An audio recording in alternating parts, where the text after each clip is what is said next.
नमस्ते। आज की हमारी कहानी का नाम बड़ा ही मजेदार है। एक थाली में पूरा गांव। तो चलिए सीधे एक सवाल से ही शुरू करते हैं।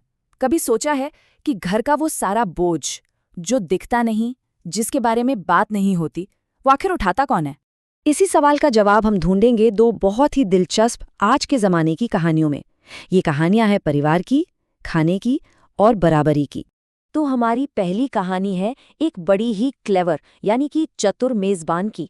अब होता क्या है कि उसके सामने एक ऐसी मुश्किल आ खड़ी होती है जहां उससे की जाने वाली मांगे मानो नामुमकिन सी हो जाती हैं। तो कहानी की हीरोइन है निधि।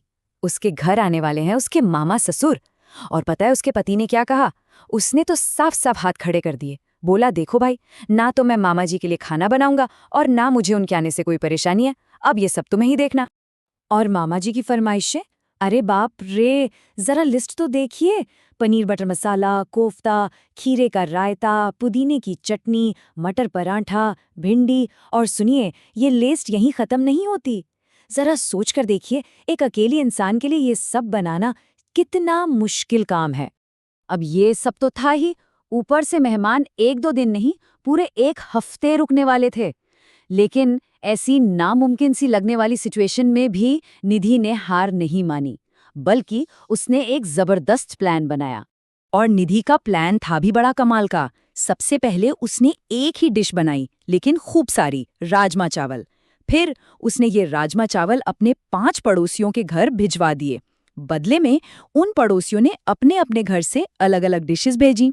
और बस इन सबको मिलाकर निधि ने एक शानदार शाही दावत तैयार कर दी। और इसका नतीजा ये हुआ कि उसके मामा ससुर इतने ज्यादा खुश हुए कि उन्होंने निधि को इनाम में क्या दिया? पूरे 21,000 रुपए का चेक।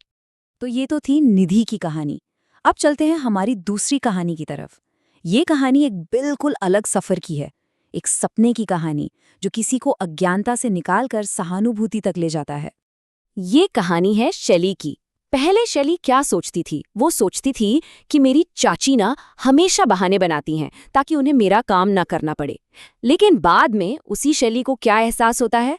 वो सोचती है, अरे मैंने तो कभी ध्यान ही नहीं दिया कि वो हर रोज सबके लिए कितना कुछ करती थी। तो ये बदलाव आया कैसे? ये आया एक सपने से, एक डरावने सपने से।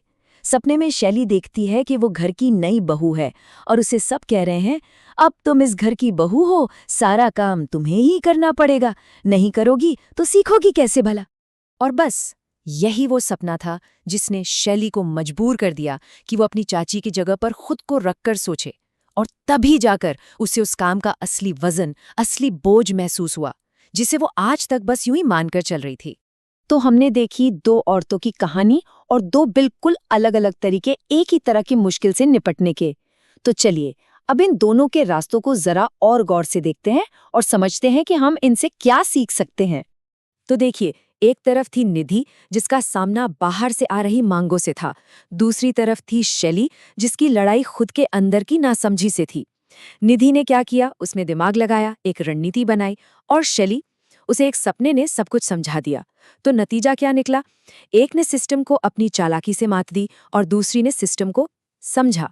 और सच कहूं तो दोनों ही बातें अपनी अपनी जगह बहुत बड़ी सीख हैं। तो इन दोनों कहानियों का निचोड़ क्या है?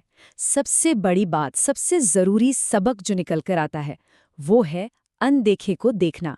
मतलब उस काम को अहमियत देना, उसे पहचान देना जो अक्सर हमारी आंखों के सामने होते हुए भी हमें दिखाई नहीं देता। सीधी सी बात है, घर का काम भले ही दिखाई ना दे, इनविजिबल हो, पर उसकी तारीफ, उसकी सराहना, वो इनविजिबल नहीं होनी चाहिए। तो चलिए आज की बात यहीं खत्म करते हैं, लेकिन एक सवाल के साथ। जरा सोचिए, आज ऐसा कौन है जिसके काम को आप विजिबल बना सकते हैं, उसे पहचान दिला सकते हैं?